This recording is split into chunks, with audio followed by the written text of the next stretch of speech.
श्रीगुरुभ्यो नमः। श्रुतिस्मृतिपुराणानामालयं करुणालयं नमामि भगवत्पादशङ्करं लोकशङ्करं।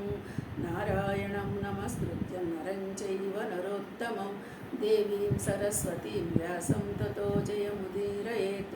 हरिः ओम्। श्रीकृष्ण परब्रह्मणे नमः। श्रीमद्भगवद्गीता अष्टमोऽध्यायः अक्षरब्रह्मयोगः। 8వ అధ్యాయము 22వ శ్లోకం. పురుషస్య పరః పార్థ భక్త్యా లభ్యాస్త్వన్వన్వయ యస్యాంతస్థాని భూతాని येन सर्वमिदं ततं పురుషः సహ పరః పార్థ భక్త్యా లభ్య తు అన్యన్యా యస్య అంతస్థాని భూతాని येन సర్వం ఇదం తతం. సర్వం ఇదం తతం. ఓకే అర్జున, ఈ సమస్త భూతములను అంటే ఈ సృష్టిలో ఉన్నటువంటి అన్ని ప్రాణులు ఏ సచ్చిదానంద ఘన పరమాత్మయంతో అంతర్గతములైనవో ఇదంతా కూడా ఈ సృష్టి అంతా ఎవరి లోపల ఉన్నది? ఈ సృష్టి అంతా ఉన్నది ఎవరి లోపల? చూడండి, యస్య అంటే ఏ సచ్చిద, అంతస్థాని అంటే లోపల.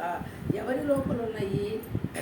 ఏన ఏ సచ్చిదానంద ఘన పరమాత్మచే ఇదం ఈ విధంగా సర్వం సమస్తమైన జగత్తు, ఈ సమస్తమైన జగత్తు ఎవరి లోపలైతే ఉన్నది అంటే, ఇప్పుడు చూడండి, లోపల అంటే మనము ఎలా అర్థం చేసుకోవాలి?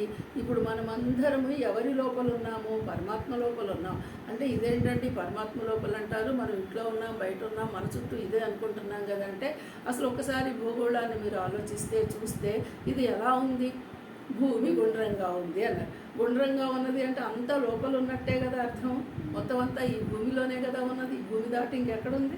సముద్రాలు ఉన్నాయి, ఇందులోనే ఉన్నాయి. కొండలు గుట్టలు ఇందులోనే ఉన్నాయి. జీవాలు ఇందులోనే ఉన్నాయి. అంటే ఇదంతా కలిపి పరమాత్మ లోపలే మనమంతా ఉన్నాము. అంటే ఈ సమస్త సర్వం అంటే సమస్తమైన జగత్తు పరిపూర్ణమైనదో అంటే పరిపూర్ణం. ఇక్కడ చూడండి, పూర్ణం అంటే నిండుగా ఉంది. పూర్ణమిద పూర్ణాత్ పూర్ణముదచ్యతే పూర్ణస్య పూర్ణమాదాయ పూర్ణమేవావశిష్యతే. రోజు మనం శాంతిపాఠం చదువుకుంటున్నాం. అంతే, ఇదంతా పూర్ణంగా నిండి ఉంది. ఎక్కడా ఖాళీ ఇంటూ లేదు. ఎవరు నిండి ఉన్నారు? పరమాత్మ నిండి ఉన్నాడు.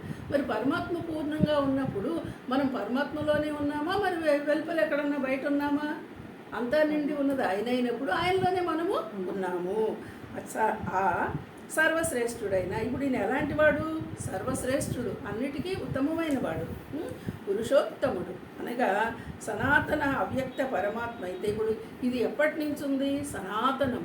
ఎప్పటి నుంచో ఉందో మనకు తెలియదు. అంటే ఆది అంతము మనము తెలుసుకోలేకపోతున్నాం. ఆది ఎప్పుడు మొదలైందో తెలియదు, ఎప్పటి వరకు ఉంటుందో తెలియదు. కానీ మనం ఇక్కడ చెప్పుకోవడం సనాతనం అన్నమాట. అంటే చాలా ఎప్పటి నుంచో ఉన్న ఆ పరమాత్మ. ఆయన ఏమంటున్నాము? అవ్యక్త పరమాత్మ అంటున్నాం. అంటే వ్యక్తము కాకుండా ఉన్నాడు. ఇప్పుడు మనము ఈ వ్యక్తము కాలేదు అని మనకి ఎలా అర్థమవుతుంది? ఇప్పుడు మనం ఉపనిషత్తులు చదువుకుంటున్నప్పుడు తెలుస్తోంది.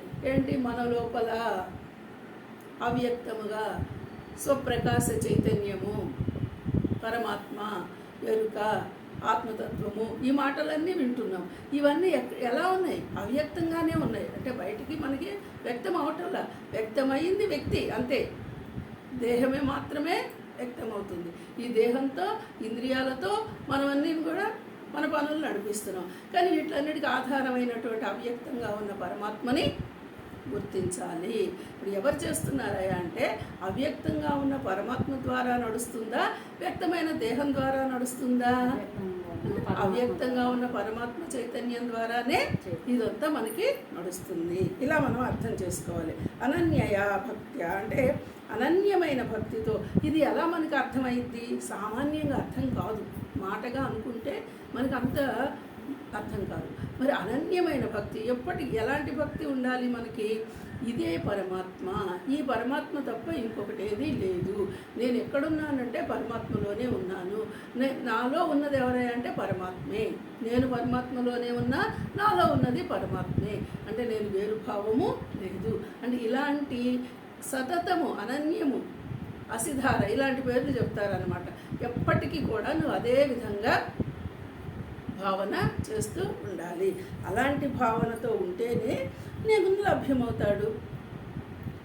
ఈ పరమాత్మ నీకు లభ్యమవుతాడు. అలాంటి భావన లేకపోతే ఈ పరమాత్మని లభ్యమయ్యేవాడు కాదు. అంటే చూడండి, ఈ అనన్య భావము అంటే మనలో ఉన్నటువంటి నేనే ఆ పరమాత్మ నేను తెలుసుకోవడానికి అనన్య చింతన. ఆ చింతన, ఆ ఆలోచన అంటే ఆ పరమాత్మ భావనతో మాత్రమే నువ్వు అర్థం చేసుకుంటావు. దేహభావం వచ్చింది అంటే పరమాత్మని నువ్వు కాస్త దూరంగా చూసినట్టే అవుతుంది. కానీ దేహం నేను కాదు, పరమాత్మ నేను అనేటువంటి భావనతోనే నీకు తెలుస్తుంది. అంతర్గతమైనటువంటి పరమాత్మ నువ్వు గుర్తించగలుగుతావు అని చెప్తున్నారు. సరే, మామూలుగా ఇక్కడ ఇచ్చిన అర్థం: పార్థ, సమస్త భూతములు ఆ పరమాత్మ యందే అంతర్గతములై ఉన్నవి. ఆ సచ్చిదానందగణ పరమాత్మ చేతనే ఈ జగత్తంతా వ్యాప్తమై అంటే పూర్ణమయ్యి ఉన్నది. అట్టి సనాతన అవ్యక్త పరమ పురుషుడు అనన్య భక్తి ద్వారా మాత్రమే లభ్యమగును. మనకి ఇప్పుడేం తెలుస్తుంది? ఈ భక్తి. మళ్ళీ భక్తి అంటే మనము ఏదో పూజలు పునస్కారాలు ఆ వైపు వెళ్ళకండి, ఆ వైపు కాదు, ఇటే చూసుకోవాలి. భక్తి అంటే ఆ పరమాత్మ మీదే నీకు నీ ధ్యాస ఉండటము, నీ ధ్యానం ఉండటము, నువ్వు ఆ పరమాత్మతోనే మమేకమై ఉండటమే భక్తి. ఇది ప్రేమ. ఈ పరమాత్మతో ప్రేమ అంటేనే నీ భక్తి. ఈ విధంగా ఉండటం భక్తి. అలాంటి వాడికి మాత్రమే ఈ పరమాత్మ లక్ష్యమవుతాడు అని చెప్పి మనకి ఈ శ్లోకంలో చెప్తున్నారు. హరి ఓం.